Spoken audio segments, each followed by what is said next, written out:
Don James didn't just photograph surfing history, he was there before surfing became a culture. His camera didn't document the golden era, it created the way we remember it. Some photographers capture history, others preserve it. But every once in a while, one photographer changes the way history is remembered forever.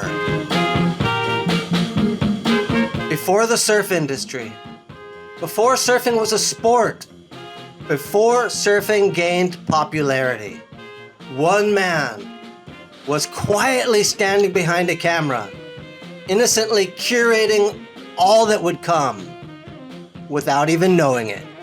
His name was Dr. Don James.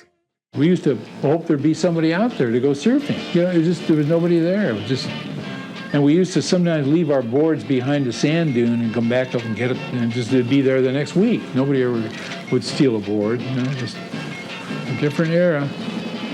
That was really the age of innocence of surfing.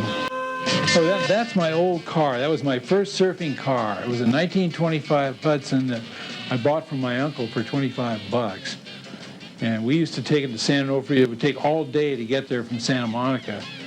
It's about an 80-mile drive, but we'd have flat tires, and it was a big adventure just getting there. So when we went there, we usually would stay 2 or 3 days at least because it was too long a trip otherwise. And we had custom 2x4 racks nailed to the car with inner tubes as instead of shock cord. Malibu, without question. In those days, between 1937 and 1945, you could always go up there and be assured of a good day of surfing. If there were waves, you get on a wave by yourself. You could get out and just have a great day up there.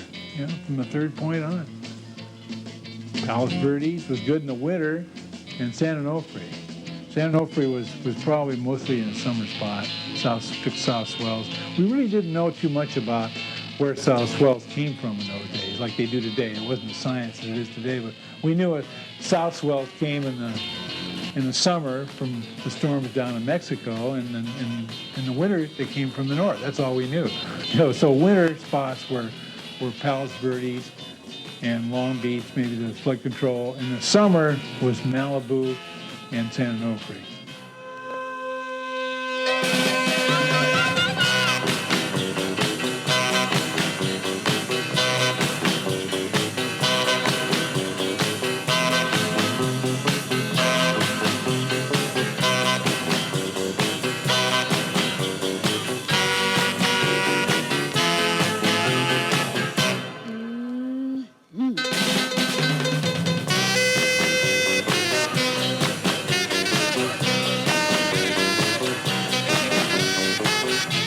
Probably the premier surfer in my mind, was Pete Peterson. He was probably the best all-around waterman at the time, lifeguard, and he was my mentor. He got me my first job. He got me on the Santa Monica lifeguard. Besides being unquestionably the best surfer. I mean, he won every contest. He won every paddling race.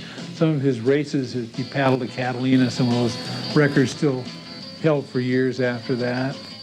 Lauren Whitey Harrison was another one. It was one of the best that I can remember. And there was Bob Butts, Johnny McMahon, Leroy Granis, and Doc Ball. They were in another group. They were from the South Bay.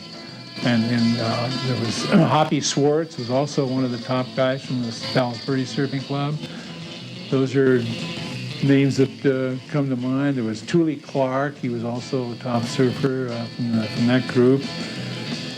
Kind of hard to remember some of these guys. I just remember the ones that were close to me.